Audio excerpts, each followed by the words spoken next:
Dream, dream, dream, dream, dream. Dream, dream, dream when I want you.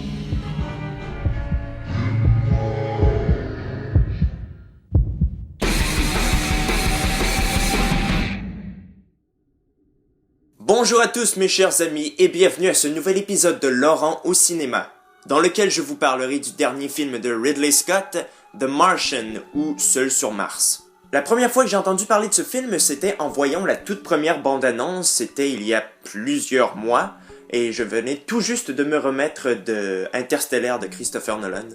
C'est un film qui m'avait marqué, notamment parce que je suis passionné par tout ce qui se passe dans l'espace. D'ailleurs, à la fin de la critique, je vous donnerai quelques titres de films à regarder absolument. Donc, en voyant la bande-annonce et en me renseignant un peu sur internet à propos du film, je me suis dit que l'histoire avait l'air vraiment très très bonne. Le fait que ce soit Ridley Scott qui le réalise, ça m'avait fait un petit peu peur, compte tenu des derniers films qu'il avait réalisés. Mais bon, c'était sûr à 100% que j'allais le voir dès sa sortie, et c'est ce que j'ai fait. Alors qu'ils sont en pleine mission sur Mars, une équipe d'astronautes est prise par surprise par une tempête de sable très violente qui les oblige à repartir sur Terre. Cependant, Mark Watney, un astronaute faisant partie de l'équipe, un botaniste, est présumé mort puis est abandonné seul sur la planète rouge. Et la prochaine mission sur Mars est prévue pour dans 5 ans. Donc Mark devra redoubler d'ingéniosité et faire appel à ses connaissances scientifiques afin de survivre d'ici là et afin d'être capable de transmettre un signe de vie à la Terre. Seul sur Mars est inspiré du livre éponyme de Andy Weir qu'il me tarde vraiment à lire. Et le scénario a été adapté par nul autre que Drew Goddard, le créateur de la série Daredevil qui est excellente, ainsi que le réalisateur de La cabane dans les bois. J'ai beaucoup aimé le fait que le film démarre très rapidement en fait. On commence carrément avec l'arrivée de cette tempête qui sera la cause de tous les malheurs de notre personnage principal.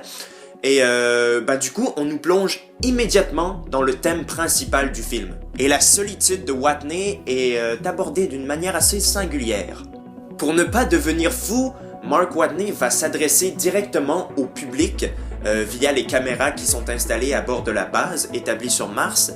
Et il va nous expliquer en détail chacune des expérimentations auxquelles il va s'adonner afin de survivre, et le tout en faisant quelques blagues, quelques jeux de mots, ce qui rend sa situation un peu ironique.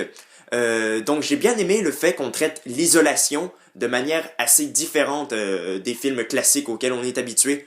Je ne sais pas ce que je suis en train de regarder, c'est une fenêtre là. Voilà, la caméra elle est ici. J'aime aussi beaucoup comment on décrit la NASA dans ce film.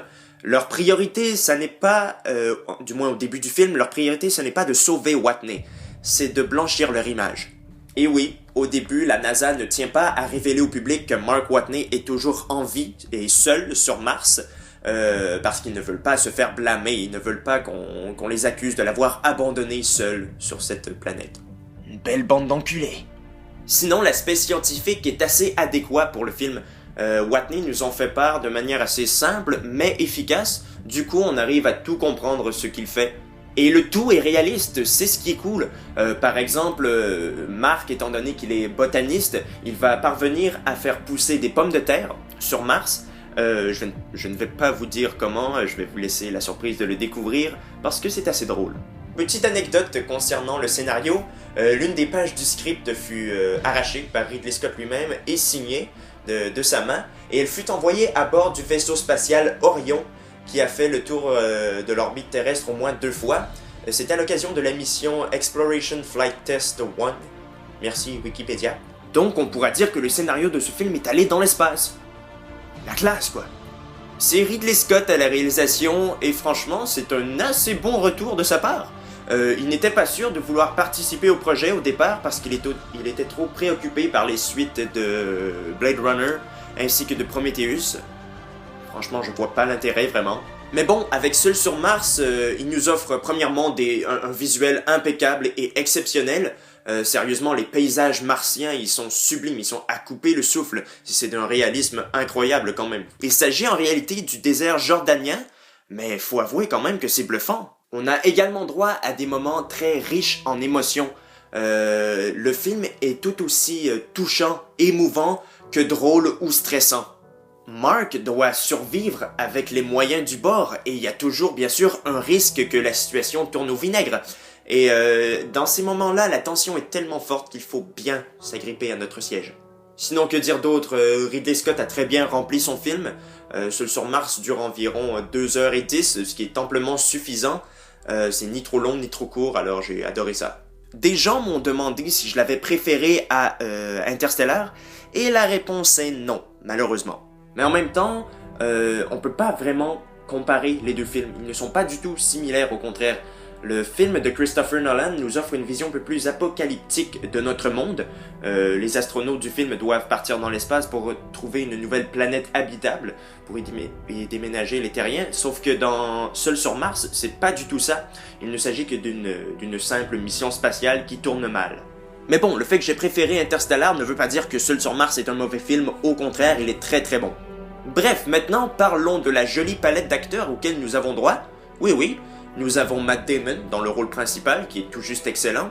Il retrouve également Jessica Chastain, qui avait joué avec lui dans Interstellar. Notons également la présence de Kate Mara, Michael Pena, Kristen Wiig, Jeff Daniels et Sean Bean. Spoilers, il ne meurt pas à la fin. Bref, Seul sur Mars est une brillante réussite au box-office. Vous pouvez constater par les notes qu'il a reçues sur Internet. Et elles sont justes, ces notes. Il les a obtenues avec raison. C'est un film valant vraiment la peine d'être vu en salle. Je vous le conseille fortement. Et c'est d'autant plus très encourageant pour la filmographie de Ridley Scott. J'espère qu'il va garder cette lignée parce que c'est très bien parti. Maintenant, quelques titres de films qui se déroulent dans l'espace qui valent vraiment la peine d'être vus. Bon, bien sûr, il y a le fameux Apollo 13, inspiré de la véritable mission, qui est réalisé par Ron Howard et qui vaut vraiment la peine d'être vu, si ce n'est pas déjà fait. Sinon, il y en a deux qui ont un peu moins de notoriété, mais qui sont vraiment très surprenants. D'abord, il y a Moon, réalisé par Duncan Jones, avec Sam Rockwell, et qui est vraiment un superbe film très bizarre, un peu dans le même genre que Enemy de Denis Villeneuve, mais qui est passionnant du début à la fin. Et également Mission to Mars, avec Gary Sinise et Tim Robbins, réalisé par Brian De Palma, qui est très surprenant, avec un twist auquel on ne s'attend pas du tout. Alors voilà, c'est tout pour cet épisode de Laurent au cinéma, qui j'espère vous aura plu, également qui vous aura donné envie de voir Seul sur Mars. Ne manquez pas les prochains, laissez des commentaires, puis abonnez-vous à la chaîne. Salut!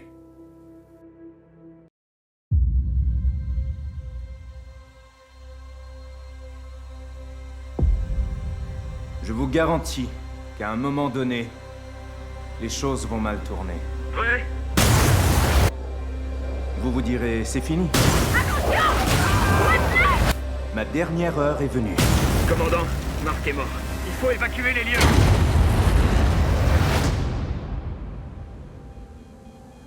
Soit vous acceptez votre destin, soit vous le prenez en main. Ça va faire un sacré choc à mes coéquipiers. Et à la NASA. Et au monde entier. Mais je suis toujours en vie. Surprise! Mais il y a un hic. Il faudra 4 ans pour qu'une autre mission vienne me chercher. Je dois donc faire de l'eau et cultiver à manger sur une planète où rien ne pousse. Mais si je ne parviens pas à contacter la NASA, tous mes efforts seront vains. Vous me recevez? Watney est en vie. On vient de chercher Watney. Regardons les choses en face. J'ai 50 jours de réserve de nourriture. Il mourra de faim bien avant qu'on puisse aller le chercher.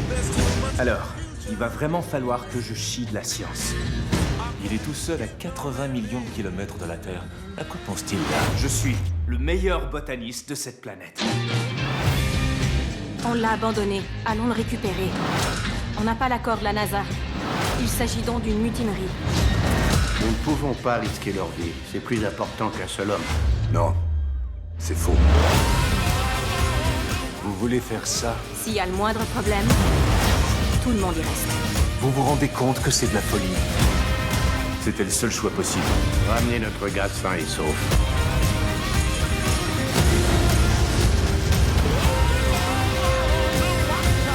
Quoi qu'il arrive, dites au monde entier, à ma famille, que je me suis battu jusqu'au bout pour rentrer chez moi.